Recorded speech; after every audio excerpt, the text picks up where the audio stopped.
Is God is a kick-ass revenge thriller film with an amazing cast.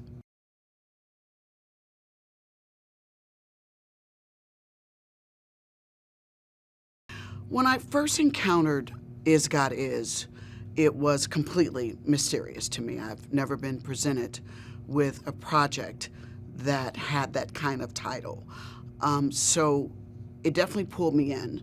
Then when I found out that the playwright was a young African American sister who this was an off-Broadway production that caught the eyes of Hollywood, it definitely pulled me in.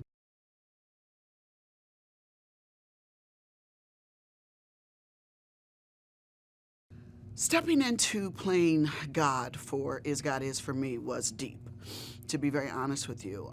This is going to be a way that my fans have never seen me before. And it was really one of the reasons that once I spoke with Alicia, the director, that I was totally in for playing the role. Ruby, my character, is a domestic violence survivor, and it goes into a very dark place.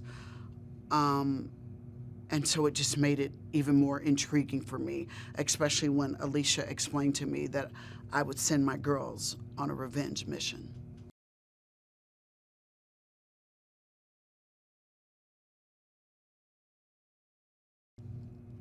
I had to embrace Ruby's pain.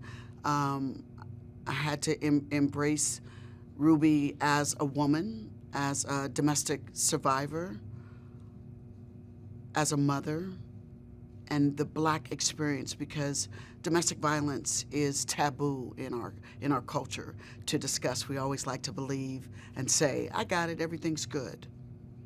So I embraced her story to then send my twins on a mission.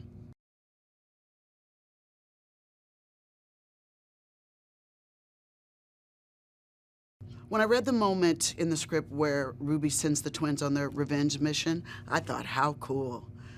This is so awesome that the twins reconnect with their mother, someone that was, they thought was dead. And the fact that then she sends them on this mission and then also reveals the history of why she wants them to do this to me.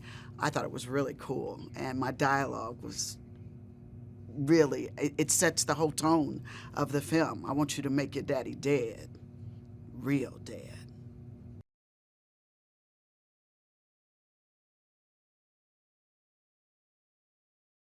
I give my kudos to my director, Alicia, that she really helped me to embrace the pain that Ruby was experiencing.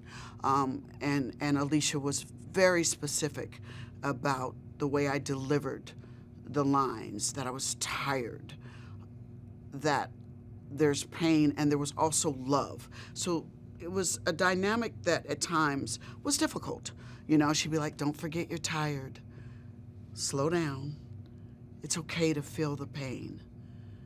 It's okay to let your daughters know how much you loved them, why you stayed away from them." Because the daughters thought Ruby was dead.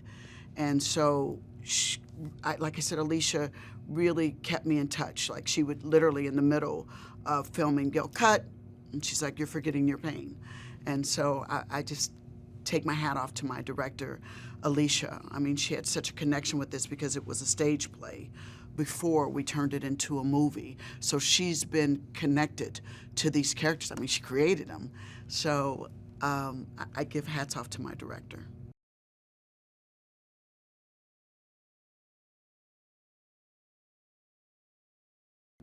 I had the best time, and I was so surprised with the talent that Kara and Mallory had. I'll never forget, baby, they was dropping them Denzel tears, that one eye. I was like, whoa, you know? And I was like, "Hey, you guys, I need to share a little acting secret with you because we're gonna do a lot of takes. We're gonna do your coverage and my coverage." And so I kind of gave them some of my acting secrets to maintain the tears. But to be honest with you, every take, they were matching it. They were so in touch. Matter of fact, Kara was helping me with my lines sometimes, and I loved her for that.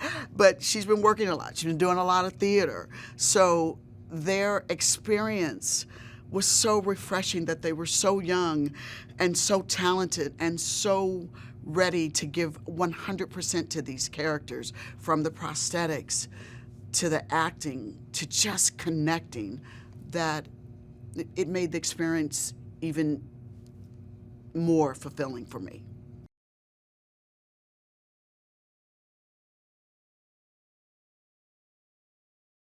Sterling K. Brown is just an excellent actor, but he played the monster to the T. And I told him, I said, Sterling, are you going to be ready for the reaction you get? He goes, yeah, I kind of need to play a villain, because he's so beloved in the community and the characters that he plays. But man, what a great actor, charming and easy on the eyes.